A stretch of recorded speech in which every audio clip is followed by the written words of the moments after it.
das Ende der Welt. Wir sind nämlich in den letzten 2 Sündigen in genau das Thema hineingetaucht. Wir sind in die Endzeit-Reden von Jesus, von Matthäus 24 und in Matthäus 25 lesen, hineingetaucht, haben uns mit denen beschäftigt. Und ich freue mich jetzt, heute in den 3. Teil von dieser Serie zu starten. Ich wollte einfach nur sagen, zum Anfang, falls ihr die ersten 2 Teile nicht gehört habt, es lohnt sich zum Nachhören.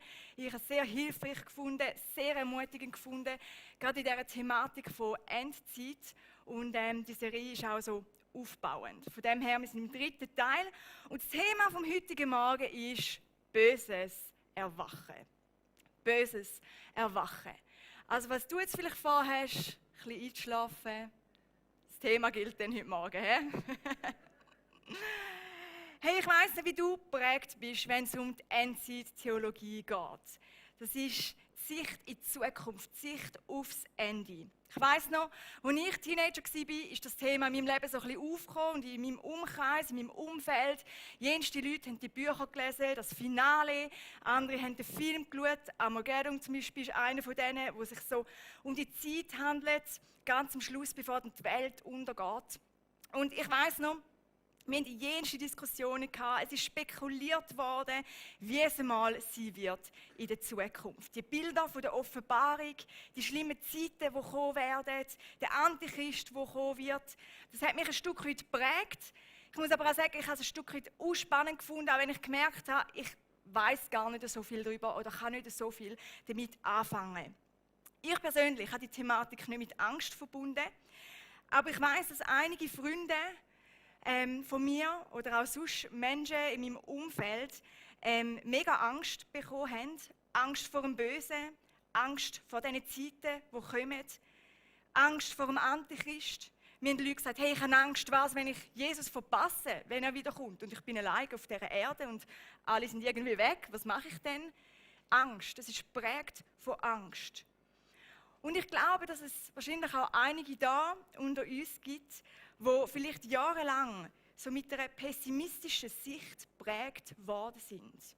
Und vielleicht geht es dir auch so, weil dir das gesagt worden ist, weil dir das gelehrt worden ist, dass alles immer noch schlimmer wird und nochmal schlimmer wird und dass es noch zunimmt. Der Antichrist, der kommen wird, das grosse Trübsal.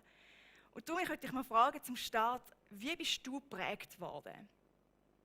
Überleg dir das mal kurz. Wie bist du geprägt worden, wenn es um die Endzeit-Theologie geht? Wenn es um die Endzeit-Theologie geht, dann würde ich jetzt mal so behaupten, oder wage ich zu behaupten, dass unsere Prägung, unsere Sicht enorm prägt. Es kann sein, dass du hinschaust und denkst, hey, es wird immer noch schlimmer auf dieser Welt und es lohnt sich gar nicht, um noch etwas zu machen, um noch etwas zu unternehmen, etwas zu tun.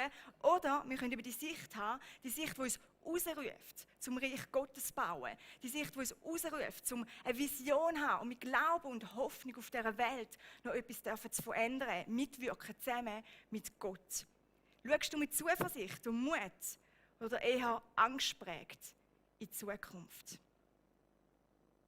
Ich glaube, wir sind uns einig, dass wir einen Gott haben, der voller Hoffnung in die Zukunft schaut. Und ich finde, wenn er das tut, dann soll auch ich das tun oder sollen wir das tun.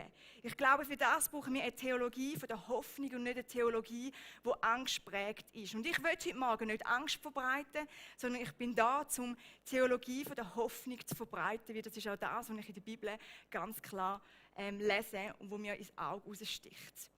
Jesus gibt uns eine unglaubliche Hoffnung, wenn es aufs Ende der Zeit zugeht. Wir haben über die letzten 2 Sündigen gehört, wie er eines Tages wieder wird kommen, wie er kommen wird und er wird alles verändern. Das allein gibt uns Hoffnung. Aber dann wird der Tag kommen vom Gericht, wo Gott Gerechtigkeit wird sprechen, wo Gerechtigkeit wird siegen. Das ist so eine Hoffnung, dort, wo dir vielleicht Ungerechtigkeit passiert ist, irgendetwas vorgefallen ist. Hey, Gerechtigkeit wird kommen und schlussendlich wird die Ewigkeit mit Gott kommen. Wir dürfen in einer Ewigkeit leben, mit Gott an einem besseren Ort, wo das ewige Shalom, der Friede wird herrschen, wo so viel besser ist als alles, was wir da uns überhaupt vorstellen oder könnten erleben. Und das allein, finde ich, ist schon eine unglaubliche Hoffnung, die in mir so eine Vorfreude auslöst. Aber die Frage ist, was machen wir in der Zwischenzeit, bis diese Hoffnung Realität wird für uns. Was machen wir? Wie gehen wir mit dieser Zeit um?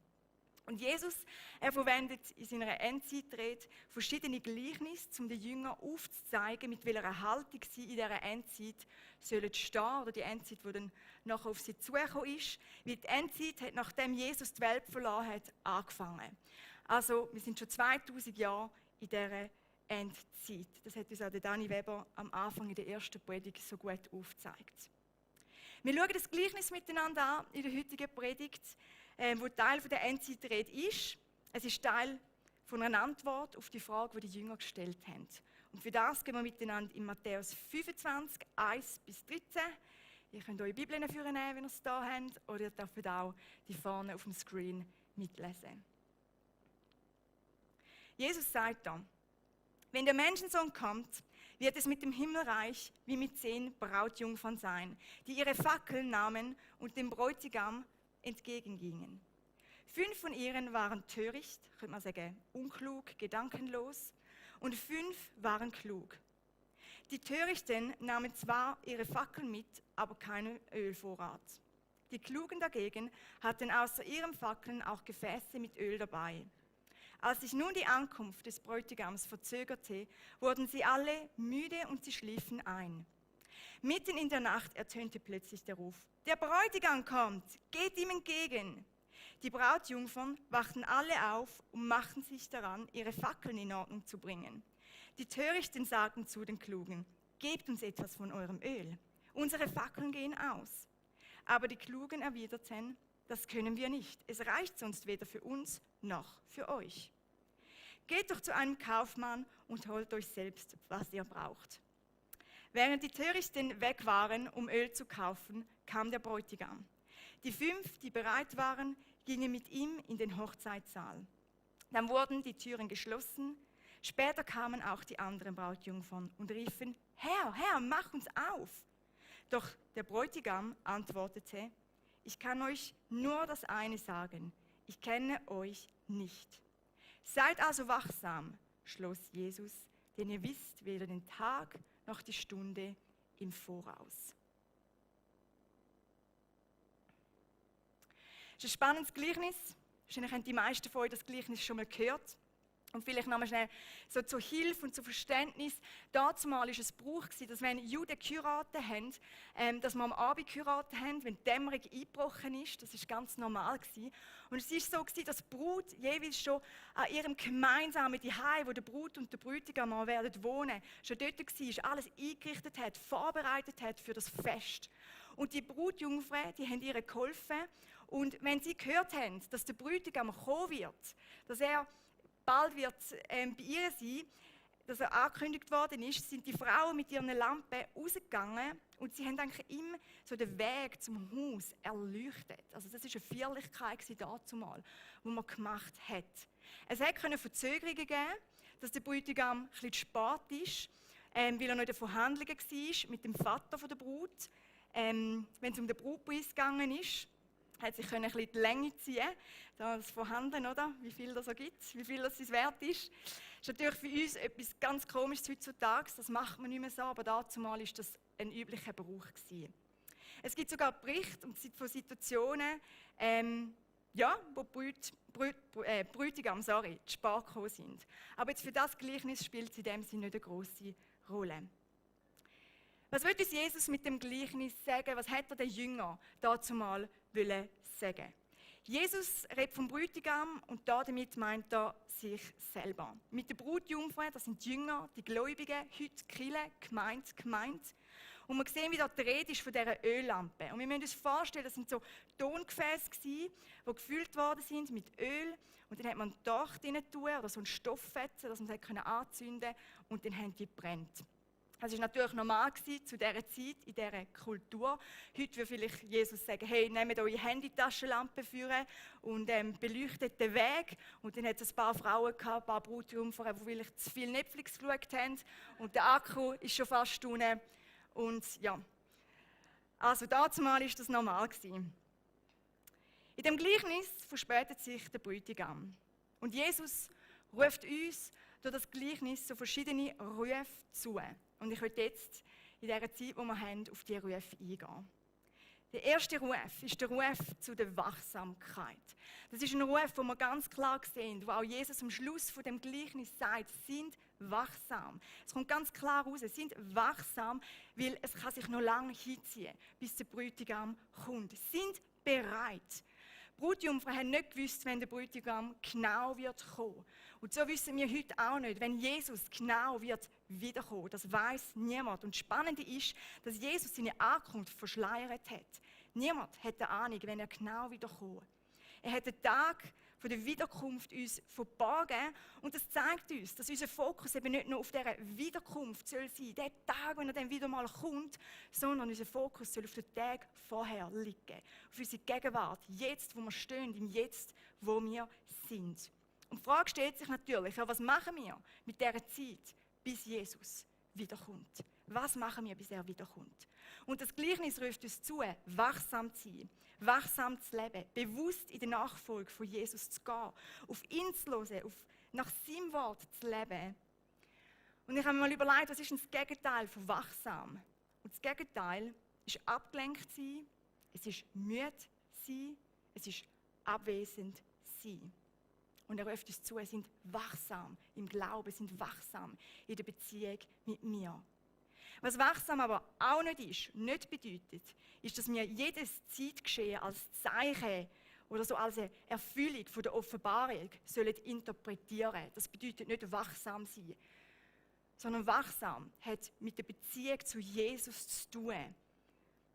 Dass wir nicht einschlafen, dass wir nicht müde werden auf unserem Lauf, sondern dass wir dafür wachsam bereit bleiben. Der nächste Ruf ist der Ruf zu der Eigenverantwortung.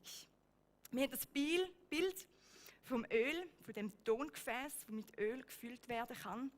Und es gibt verschiedene Auslegungen von dem Öl, die ich auch schon gehört habe. Die einen Leute sagen, ja, das Öl ist das Bild für den Heiligen Geist. Ich muss ehrlich sagen, ich habe keine klare Interpretation gefunden im Urtext und darum möchte ich nicht irgendwie interpretieren. Also wir wissen nicht ganz genau, was eigentlich damit gemeint ist, mit dem Öl. Aber das Ölhaar, das ist ein Ruf zu der Eigenverantwortung. Oder? Das Öl, das war der Nährstoff für das Licht, für die Fackel, das brennt hat. Und was Jesus mit dieser Aussage sagt, ist, dass wir nicht vom Öl von anderen Menschen profitieren können. Jeder von uns braucht sein eigenes Öl, dass die Fackel am Brennen bleibt. Jeder von uns muss sich selber nähren in der Beziehung zu Jesus. Das kann niemand für dich tun. Weder dein Partner, deine Freunde, dein Small Group Leiter, dein Pastor, das kannst nur du allein machen. Und der Ruf von Jesus gilt für uns alle. Weil am Schluss, wenn wir mal vor Gott stehen und er dich fragt, hey, hast du für Öl vorgesorgt? Ist dein Tongefäß voller Öl? Hast du dich für Jesus entschieden? Hast du eine lebendige Beziehung zu ihm gelebt? Dann musst es du beantworten. So bildlich gesprochen soll unser Leben ein Leben sein wie eine Braut, wo, wenn sie auf den Bräutigam zuläuft, in der Kirche, den Fokus auf ihn hat. Und wir sollen das Leben führen, wo wir immer näher zu dem Bräutigam kommen und den Fokus auf ihm haben. Das ist das, was sich Jesus wünscht, was sich Gott wünscht für dies und mein Leben. Aber schlussendlich können wir das nur selber machen und braucht es unsere Eigenverantwortung. Mir hat in den Vorbereitungen jemand gesagt, sie hat immer so einen Druck gehabt, wenn es um das Gleichnis gegangen ist. Und zwar hat sie sich immer gefragt, habe ich genug Öl? Habe ich genug? Habe ich genug gemacht? Lange mit dem Öl? Oder bin ich auch eine von diesen schlafenden Brautjungfern? Und ich möchte dir heute zurufen, wenn das vielleicht bei dir auch ab und zu der Fall ist, dass das so aufkommt, die Gedanken oder das Gefühl, möchte ich dir sagen, hey, wenn du dich für Jesus entschieden hast, wenn du umgekehrt bist, ihm nachfolgst, deine Beziehung mit ihm lebst, dann langt das. Es langt. Und er kennt dein Herz, er kennt deine Absichten wie niemand anders. Ich möchte dir das als Ermutigung und hoffentlich auch als Entlastung zurufen an dem heutigen Morgen, dass du dich nicht dauernd musst fragen, er kennt dich und du hast und bist genug. Der nächste Ruf ist der Ruf zu der Dringlichkeit. Der Bräutigam, er redet klar mit denen, die zu spät kommen, mit diesen Frauen. Und er sagt im Vers 12, ich kenne euch nicht. Er redet so klar, vielleicht kann man denken, schon fast ein bisschen harsch. Aber schau, Jesus wünscht sich, dass alle Menschen an dem Hochzeitsfest mit dabei sind.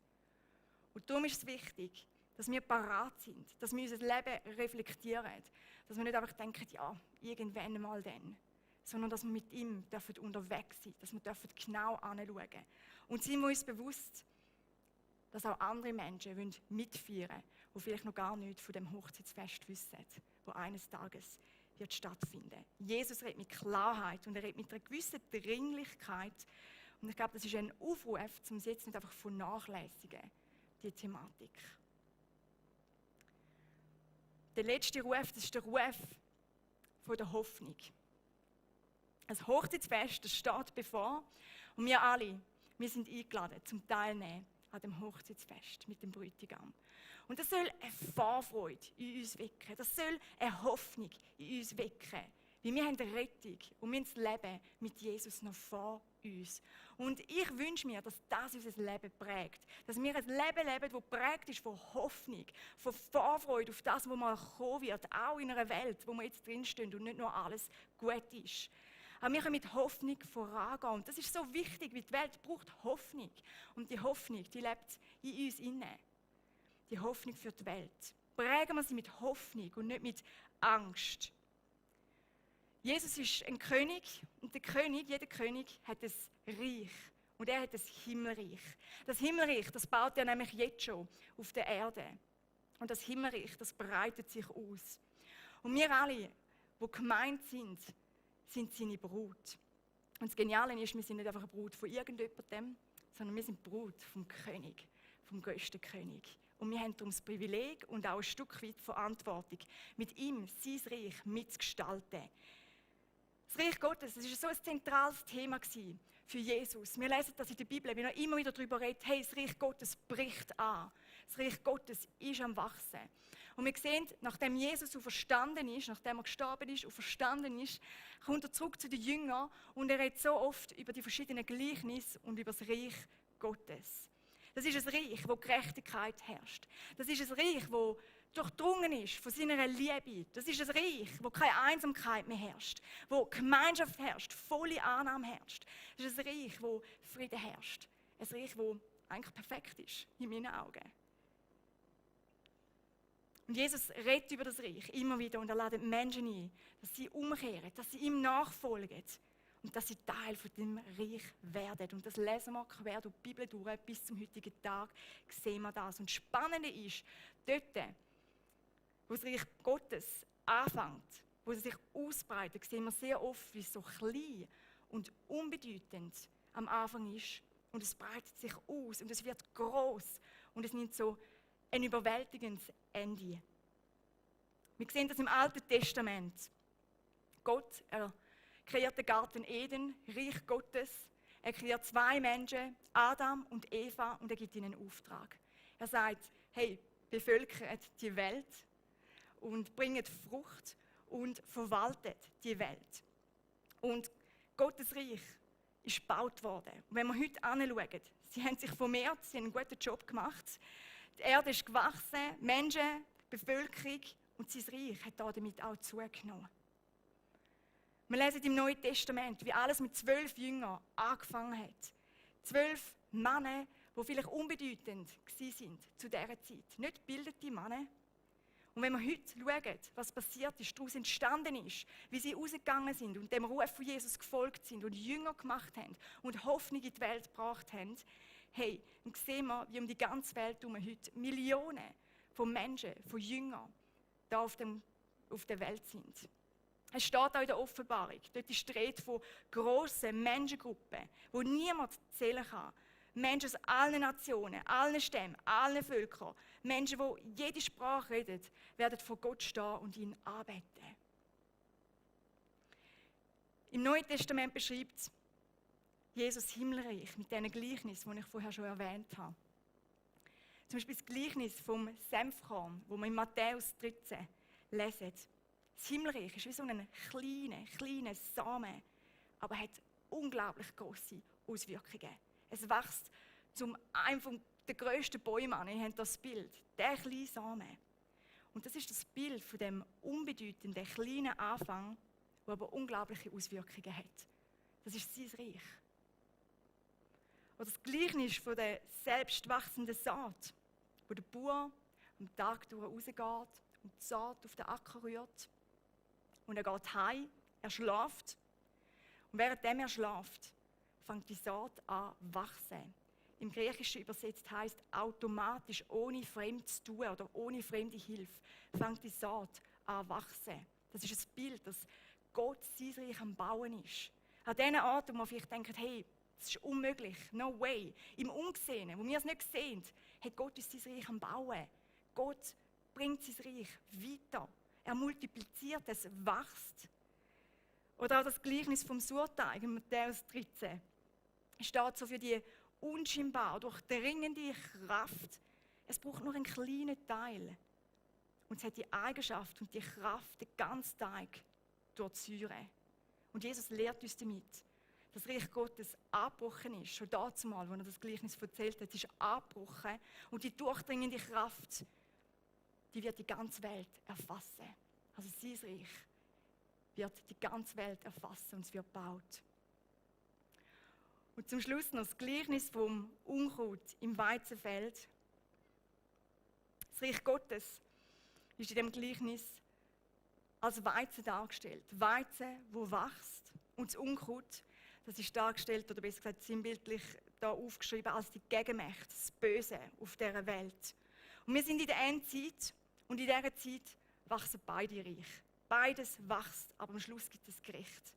Und das Gleichnis, das bedeutet eben nicht, dass nur das Böse zunimmt, dass nur das Böse noch grösser wird, sondern es zeigt uns, wie der Weizen am Wachsen ist, wie das Reich Gottes am Wachsen ist, wie sich es ausbreitet auf dieser Welt. Und es ruft uns zu, dass wir nicht immer nur aufs Unkraut schauen, auf das, was schlimm ist, auf das, was noch nicht ist, sondern dass wir eben eigentlich auf das Reich Gottes uns fokussieren sollen und auf das Reich Gottes schauen, auf das, was Gott schon da hat und was er am Tun ist. Schauen, das Reich Gottes ist schon immer am Wachsen. Schon immer. Manchmal sieht es so klein aus, unbedeutend, aber es wird gross und es hat einen maßgeblichen Einfluss auf die Menschheit und auf unsere Gesellschaft. Und es ist erstaunlich zu sehen, was Gott am Machen ist. Und es ist wichtig, dass wir uns das vor Augen behalten, dass wir das nicht einfach ausklammern und aus den Augen verlieren. Wie schon gesagt, wir sind seit 2000 Jahren in der Endzeit. Und ich will jetzt nicht verleugnen, die Endzeit bringt Schwierigkeiten mit sich. Schlechte Zeiten, herausfordernde Zeiten. Aber es ist ein falsches Denken, wenn wir noch denken, es wird immer nur noch schlimmer und immer nur noch schlimmer. Sondern wir wollen das Gesamtbild beleuchten und auch schauen, was Gott am Tun ist. Die Welt war vorher noch nicht einfach per se besser gewesen und jetzt wird sie nur noch schlechter. Sondern nein, das Reich Gottes hat sich über die vielen Jahre so verbreitet und so vieles ist besser geworden. Ich möchte ein paar Beispiele geben. Zum Beispiel in der griechischen, römischen Welt war es das Normalste, dass man Kinder einfach aussetzen konnte. Man hat es auf den Marktplatz gebracht, einfach dort ausgesetzt. Man hat es zum Teil einfach verkauft. Das war normal, zum Tempel gebracht. Bis ein paar Christen gesagt haben, hey, das geht doch nicht. Die Kinder haben einen Wert. Das geht nicht, dass man die einfach weggibt. Sie sind adoptiert, sind Heim aufgebaut und schlussendlich sind sie so weit gekommen mit ihrem Einfluss, dass eine Strafe dafür eingeführt worden ist und das Gesetz gegeben hat. Oder zum Beispiel der Luther. Niemand konnte Lateinisch reden oder nur sehr, sehr wenige Männer und Frauen, die gebildet sind, studiert sind oder studiert haben. Hey, und wenn wir anschauen, jetzt, heute, die Bibel gibt es in so vielen Übersetzungen. In praktisch jeder grösseren Sprache oder bekannteren Sprache hat man eine Bibel. Das ist ein enormer Fortschritt. Das ist Reich Gottes, wo gebaut worden ist, wo gewachsen ist. Oder Sklaverei, das ist vorher noch nicht eine Ausnahme gewesen, sondern es war das Normalste gewesen. Und Christen wie William Wilberforce hat im 19. Jahrhundert gesagt, hey, das geht nicht. Ich glaube an eine bessere Welt. Ich glaube, dass die Welt besser sein könnte. Und er ist aufgestanden mit vielen anderen. Und hat gesagt, und wir machen den Unterschied. Sie haben Durchhaltewillen gebraucht. Und sie haben für Aufsehen der Politik gesorgt. Aber schlussendlich ist in ganz Großbritannien Sklaverei abgeschafft worden. Weil sie gesagt haben, hey, da machen wir etwas dagegen. Menschen sind in die Freiheit gekommen. Hey, das ist ein Reich Gottes. Christen haben einen riesigen Einfluss auf die Rolle und den Wert der Frau. Sie haben den Umgang mit der Frau geprägt dass man sie als gleichberechtigt anschaut, auf Augenhöhe anschaut. Früher haben Frauen nichts gegolten oder fast nichts. Und heute ist das so normal für uns. Auch der Einfluss von Diakonie, von Abschaffung von Kinderarbeit, Aufbau von Krankenhäusern und so weiter und so weiter. Es sind so viele Christen, die aufgestanden sind und gesagt haben, hey, wir machen da etwas. Weil da ist Hoffnung herum. Und wir glauben, dass die Welt nicht einfach nur schlimmer wird, sondern wir glauben, dass da auch Hoffnung herum ist, die die Welt verändern kann. Wir müssen es nicht verleugnen, dass es nicht schlimmer wird auf dieser Welt. Das will ich nicht heute Morgen. Aber wir brauchen den Fokus von der Hoffnung. Von dem, wo schon alles bewegt worden ist. Von dem, wo schon alles verändert worden ist. Wo Gott schon sein Reich auf dieser Welt anbrechen lassen hat. Und wo gebaut worden ist und wo verbreitet worden ist. Ich komme zum letzten Ruf. Und der Ruf gilt für dich und mich. Und das ist der Ruf zu der Verantwortung. Der Ruf zu der Verantwortung. Schau, die Endzeit-Theologie soll nicht einfach nur eine Lehre sein von der Hoffnung, sondern sie soll uns ermutigen, von dieser Hoffnung bewegt zu handeln. Wie bei den ersten Christen das der Fall war, bei der ersten Gemeinde. Sie haben gedacht, ja, Jesus kommt in den nächsten 10, 20 Jahren wieder. Und wie sie die Hoffnung erlebt haben, wie sie Jesus erlebt haben, haben sie nicht einfach eine Weltflucht gemacht und haben sich irgendwo verschanzt, sondern sie haben gesagt, nein, wir gehen mit Hoffnung und Glauben und Vision, gehen wir raus, wir verbreiten das Evangelium, wir verbreiten das, was Jesus tun hat, unter uns. Genau gleich ruft uns der Paulus zu, in einer Geradlinigkeit zu leben, mit dieser Perspektive im Jetzt zu handeln. Und so ruft uns Jesus zu, von Glauben und Hoffnung bewegt zu handeln, Verantwortung zu übernehmen. Der Dietrich Bonhoeffer, er sagt so gut, mag sein, dass morgen der jüngste Tag anbricht, dann wollen wir die Arbeit für eine bessere Welt aus den Händen legen, vorher aber nicht. Jesus ruft uns zu, um nicht einfach abwarten, und ich sage dem jetzt mal, so einen Überlebensmodus zu gehen, bis der Tag wieder kommt, wo Jesus kommt. Sondern es braucht Männer und Frauen, Menschen wie dich und mich, die sagen, hey, an dem Ort, wo ich stehe, mit dem Herzschlag, den mir Gott gegeben hat, mit diesen Gaben, die er mir gegeben hat, hey, da will ich Reich Gottes bauen. Menschen, die führen treten und sagen, ich lasse mich brauchen. Menschen, die aufstehen und sagen, ja, ich lasse mich brauchen, Gott, da bin ich. Ist es immer einfach? Ich glaube nicht. Ich glaube, es ist herausfordernd, es wird Rückschläge geben, aber in dem Innen wirkt Gott und man sieht auch Fortschritt und er wird Frucht bringen und sein Reich bauen. Es gilt auch für die heutige Zeit, während der ganzen Pandemie, Corona hin oder her, hey, Gott ist sein Reich trotzdem am Bauen. Gott hat schon immer so Zeiten gebraucht, um sein Reich noch zu vergrössern, zu erweitern und er tut das auch heute. Und du und ich, wir können Teil davon sein. Es ist spannend, direkt nach dem Gleichnis von der Brutjungfrau in der Endzeitrede kommt nochmal ein Gleichnis, das wahrscheinlich die meisten von euch kennen, und das ist vom treuen Verwalter. Es ist Teil der Endzeitrede, wo Jesus den Jüngern erzählt. Und in diesem Gleichnis geht es darum, dass wir mit Verantwortung oder verantwortungsvoll mit dem umgehen, was Gott uns schenkt und gegeben hat. Ob es Geld ist, ob es Zeit ist, ob es seine Gaben sind. Es zeigt uns, dass wir Verantwortung übernehmen und dass wir das aktiv in Gottes Reich investieren und etwas daraus machen und treu sind und das nicht einfach verbuddeln, wie der eine das gemacht hat. Es ist nicht einfach ein Abwarten, bis er wiederkommt, sondern Jesus ladet dich und mich ein, zum Verantwortung übernehmen. In unserem eigenen Leben Menschen zu vergeben, dass Versöhnung stattfinden darf, dass Frieden herrschen, das ist das Reich Gottes. Aber es ist auch ein Ruf in die Verantwortung unserer Gesellschaft, um die Verantwortung wahrzunehmen, mithelfen, dass sich das Gute verbreitet. Schau, dort, wo wir nach Gottes Prinzipien leben, hey, dort baust du Reich Gottes. Dort, wo du nach seinen Werten handelst, beim Arbeiten, in der Familie, bei deinen Freunden, wo auch immer, hey, dort entsteht Reich Gottes. Dort, wo du in seinem Willen hineinlaufst, dort wächst Reich Gottes auf dieser Welt. Und auch in den Familien, in den Verwandtschaften will Gott Reich Gottes bauen. Er will die nächste Generation stärken. Und wir sagen immer, hey, investieren wir die nächste Generation, sodass sie auf unseren Schultern stehen können und einen Schritt weiter vorne aufwachsen können. Ich möchte dich fragen heute Morgen, was wird Gott durch dich tun, wo er dich angestellt hat? Weißt du das? Bist du dir dem bewusst? Weißt du, was er durch dich tun will?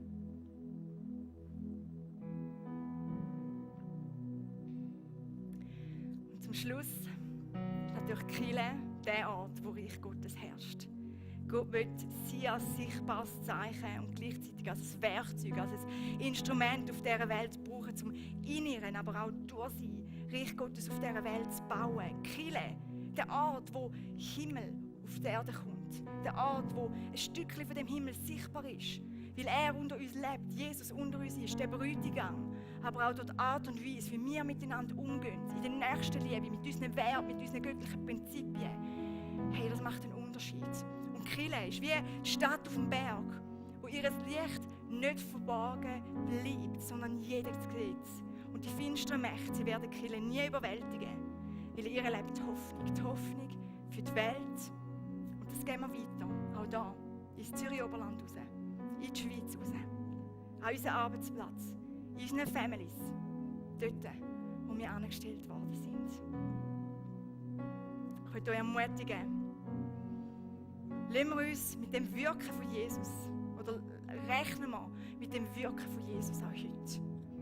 Lass uns wachsam sein, lass uns parat sein und folgen wir dem Ruf von Jesus. Vater im Himmel, ich möchte dir Danke sagen, Herr, dass du so ein guter Vater bist. Ich möchte dir danken, Vater im Himmel, dass du ein Gott von der Hoffnung bist, dass du nicht ein Gott von der Angst bist. Und ich danke dir, dass du mit Hoffnung in die Zukunft entgegenschaust und dass du in Kontrolle bist über alles. Und ich bete, Vater im Himmel, da wo Menschen sind und wo Angst um ist, Herr, wo Angst in den Herzen ist, vielleicht auch Prägung, so eine pessimistische Prägung da ist, bitte ich dich, dass du kommst, Geist Gottes, und die Herzen füllst mit deiner Hoffnung, dass du die Herzen füllst mit deinem Frieden und ihnen eine tiefe Gewissheit gibst, Herr Jesus. Ich bete, dass du jetzt kommst und durch die Reihe durchgehst, Herr, und zu uns redest, Herr.